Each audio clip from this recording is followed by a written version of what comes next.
Oke baik, Assalamualaikum warahmatullahi wabarakatuh. Bapak Ibu semua, kita mulai terkait dengan skema perhitungan PPh 21 dengan skema TER ya, atau tarif efektif. Mungkin yang pertama ini terkait dengan PPh 21, Bapak Ibu semua. Untuk pajak penghasilan pasal 21 adalah pemotongan pajak atas penghasilan yang diterima oleh seorang wajib pajak pribadi atas pekerjaan, jasa, atau kegiatan yang dilakukan di dalam negeri. Jadi kalau Bapak Ibu semua ketahui, sebetulnya kalau bilang pajak tentunya bukan hanya kita yang bekerja yang hanya dikenakan pajak, tidak ya Bapak Ibu semua. Jadi sebetulnya untuk para profesional, kemudian banyak hal ya, ada musisi ataupun yang lain sebagainya, itu sebetulnya ada pajak perhitungan tersendiri ya Bapak Ibu semua. Tapi nanti kita di sini akan mencoba untuk belajar menghitung PPh 21 ya untuk seorang karyawan ya. Nanti kita coba simulasikan perhitungannya. Berikut untuk dasar hukumnya itu ada di Undang-Undang Nomor 36 Tahun 2008, ada Undang-Undang Nomor 7 Tahun 2021, ada Undang-Undang Nomor 58 Tahun 2023, ada Peraturan Menteri Keuangan 168 Tahun 2023. Ya, jadi memang ini di beberapa undang-undang sudah diatur mengenai skema, besaran, dan juga caranya ya untuk perhitungan pemotongan dari perusahaan oleh perusahaan atas penghasilan kita tiap bulannya. Berikut untuk regulasi di PPh 21 yang terbaru ya Bapak Ibu semua. Jadi pemerintah telah mengatur pemotongan PPh 21 yang tertuang dalam Peraturan Pemerintah Nomor 58 Tahun 2023 tentang tarif pemotongan PPh 21 atas penghasilan sehubungan dengan pekerjaan, jasa, atau kegiatan wajib pajak orang pribadi. Jadi acuannya itu ada tarif berdasarkan pasal 17 ayat 1, nanti juga saya akan tampilkan di layar untuk tarif-tarifnya. Kemudian ada ini yang terbaru adalah tarif efektif rata-rata atau TER, pemotongan PPh 21 pasal 21 ya. Kemudian lanjut ini untuk kategori tarif. Jadi nanti di perhitungan tarif TER ini acuannya adalah berdasarkan kategorinya apa saja ini di sini Bapak Ibu penentuannya. Mungkin sedikit saya jelasin yang terkait dengan kategorinya. Jadi untuk kategori A ini ada di tidak kawin tanpa tanggungan itu di TK 0, kemudian tidak kawin dengan satu tanggungan itu TK 1, kawin tanpa tanggungan K 0 ya ini sebagai batas acuannya nanti ya Bapak Ibu semua. Mungkin kalau untuk lebih jelasnya kita langsung ke contoh kasus. Berikutnya ada sebuah kasus seperti ini ya Bapak Ibu semua. Saudara John di sini. Saudara John merupakan karyawan tetap ya pada PT Niki Pula. John ini mendapatkan gaji tetap setiap bulannya itu 10 juta rupiah. Kemudian si John ini juga berhak menerima tunjangan tetap setiap bulannya itu 5 juta rupiah. Jadi selain itu John berhak atas ada THR, kemudian ada bonus yang biasa dia dapat satu kali basic setiap tahunnya ya. Kemudian PT Niki Pula ini juga menerapkan kepesertaan BPJS Ketenagakerjaan dan Kesehatan sesuai dengan persentase sesuai dengan ketentuan iuran. Oke, ini bagaimana kita mengetahui besarnya PPh 21 untuk saudara John ini ya. Oke, kita langsung aja ke cara perhitungannya Bapak Ibu. Oke, baik Bapak Ibu semua, kita langsung ke cara perhitungan untuk PPh 21 atas case si John tadi ya. Jadi studi kasusnya adalah si John ini merupakan karyawan swasta dengan gaji 10 juta, kemudian untuk tunjangan tetapnya 5 juta, dan perusahaan ini mengikuti kepesertaan di BPJS TK dan juga BPJS Kesehatan ya Bapak Ibu semua. Jadi nanti kita ini coba kita setahunkan semua, kemudian nanti akan kita coba berapa sih PPh 21-nya. Langsung aja ya Bapak Ibu. Di sini saya sudah mencatat, ya ini sudah saya rumuskan ya Bapak Ibu, nanti kita coba kosongin dulu ya, biar ini ya, kita kosongin supaya nanti alurnya ini sih Bapak Ibu. Oke, jadi draftnya begini. Tadi sebutkan bahwa gaji pokoknya adalah 10 juta. Kemudian untuk tunjangan jabatan tetapnya 5 juta. Di sini kita bisa hitung dulu ya Bapak Ibu. Kita setahunkan dulu nih untuk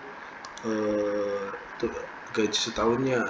Jadi gaji pokoknya nih, gaji pokok si John 12 bulan, jadi 10 juta kali 12, sorry 10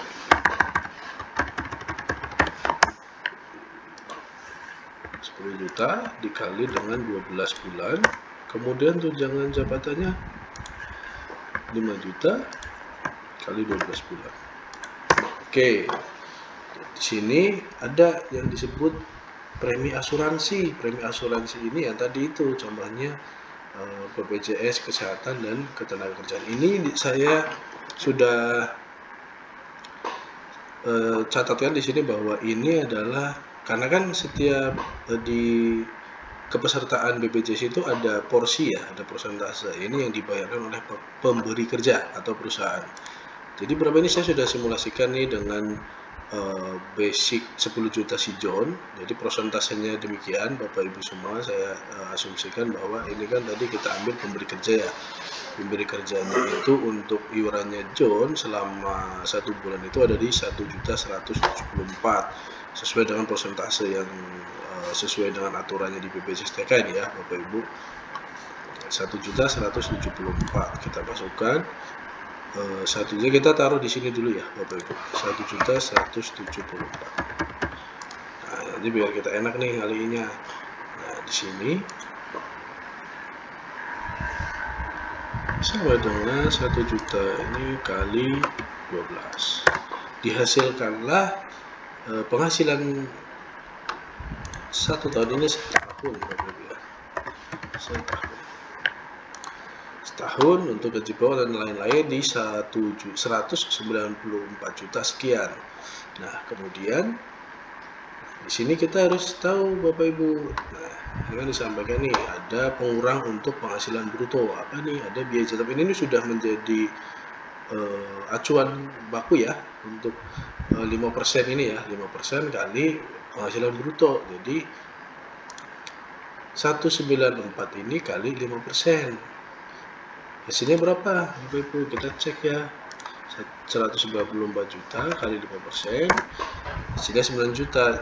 Nah, ini harus diperhatikan ya Bapak Ibu semua, karena ternyata sudah diatur nih untuk pengurang biaya jabatan itu pada untuk sebulan itu maksimal 500.000 atau 1 tahun di 6 juta. Oh, ini berarti kita rubah menjadi 6 juta.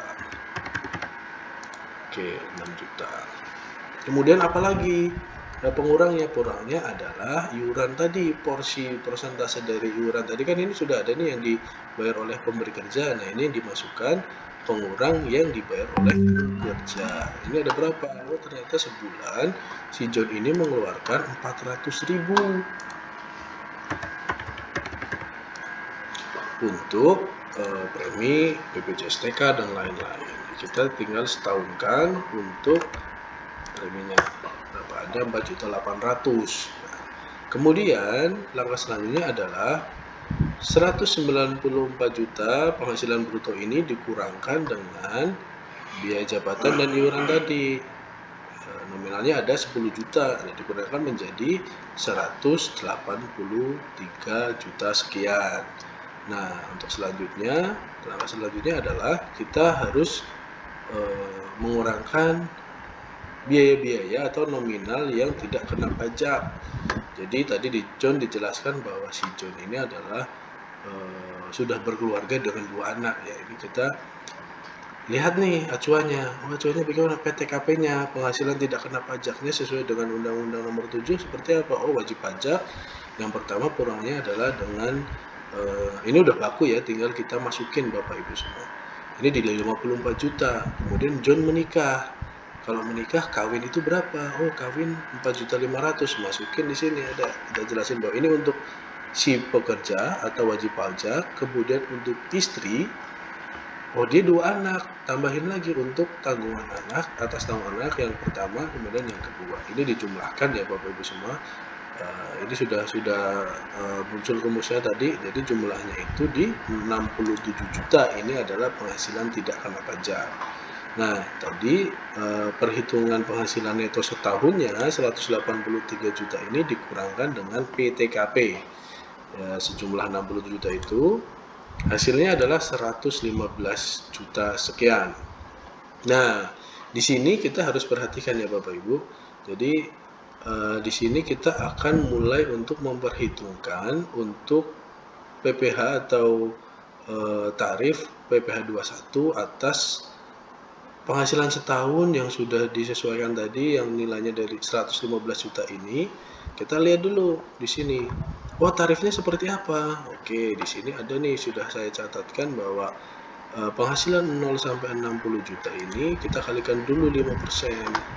60 juta kali 5%, 3 juta. Kemudian dari 115 juta dikurang dengan 60 juta ini sisanya berapa? Nah, tinggal sisanya ini langsung dikurangkan dengan atau dikalikan dengan acuan di tarif PPh 21 pasal 17. Tadi kan ini 60 juta sampai 250 juta. Sisanya dari 115 juta itu berapa? Oh, ternyata 55 juta. Langsung aja.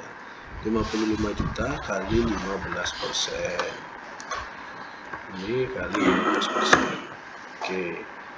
Nah, kemudian hasil dari tarif PPh 21 itu tinggal dijumlahkan ya Bapak Ibu. Yaitu sebesar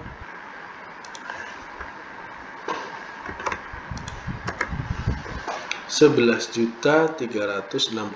Ini adalah yang disebut dengan PPh 21 hingga di bulan November. Nah, untuk kita tahu berapa sih untuk pembayaran di nanti hanya bulan Desember. Nah, ini kita yang harus menyesuaikan dengan tarif yang tadi sudah kita jelaskan ya di awal. Caranya bagaimana? Ini saya sudah buatkan ya Bapak Ibu untuk cara perhitungannya. Jadi di sini Bapak Ibu kan tadi sudah dijelaskan bahwa John ini pegawai tetap dengan status atau kategori K2, mendapatkan THR setiap tahunnya, mendapatkan bonus 1 kali basic setiap tahunnya. Nah, ini kita masukkan. Jadi nanti supaya lebih enak nih, saya sesuaikan aja ya Bapak Ibu ya di sini. Jadi dijumlahkan, kita supaya tahu nih nanti skema gimana. Nah, kalau ini kan sudah diketahui ya, ini sudah diketahui bahwa gaji pokoknya untuk di bulan Januari kan flat, gaji tetapnya juga demikian, kemudian THR-nya kita sesuaikan aja. Oh, ini biasanya THR-nya di bulan April. Nah, untuk bonusnya setiap di bulan Januari. Oke, langsung kita untuk preminya ini yang dimasukkan adalah premi untuk yang dibayarkan oleh pemberi kerja ya, seperti tadi yang BPJS Kesehatan. Nah, tinggal dijumlahkan Bapak Ibu semua. Oh, ini penjumlahan dari gaji bulan, pokoknya pendapatan di bulan itu kita jumlahkan semuanya. Nah, untuk mendapatkan nilai PPh-nya itu bagaimana? Nah, kita harus mencocokkan dengan kategori TER yang tadi sudah saya sampaikan ya. Saya di sini juga sudah buatkan Bapak Ibu, ini sudah sesuai ya dengan aturan yang ada. Kita tinggal cek di sini untuk TK atau kategori si John ini. Nah, untuk yang pertama ini rincian tarif efektif rata-rata untuk kategori A yaitu PTKP dengan TK 0 dan PTKP TK1 dan K0. Oh, John berarti bukan di sini. Oke, kemudian untuk yang kategori B adalah yang masuk di dalamnya untuk TK2 dan K1 dan PTKP TK3 dan K2. Jadi John masuk dalam kategori B karena di sini ada dia kawin dengan TK2 dengan 2 anak. Kemudian untuk tarif TER kategori C ini hanya untuk PTKP K3 dengan tarif ini 70 juta. Berarti kita fokus ke sini dulu aja ya Bapak Ibu ya. John adalah masuk kategori di kategori B. Nah, tinggal kita sesuaikan di per bulannya. Nah, di sini penghasilan brutonya setiap bulannya berapa? Nah, ini saya coba match supaya kelihatan. Nah, oke. Lalu kita sesuaikan tadi, kita lihat TER-nya berapa. Oh, di bulan Januari penghasilan brutonya adalah 26 juta. Nah, kita cek di sini. Kategorinya di 26 juta itu di mana itu. Oh, 26 juta sampai dengan 27.700 itu 10% untuk persentase TER-nya. Kita cek berapa 20 si bulan itu 26.100. Oke, berarti masuk di sini ya Bapak Ibu ya, di nomor 16 kategori B dengan 10%. Kita masukkan di sini TER-nya berapa? 10%. Oke. Begitu juga seterusnya ya Bapak Ibu. 16 juta. 16 juta 100. 16 juta. Oh, berarti di 6% masuk kategori ini ya. 6%.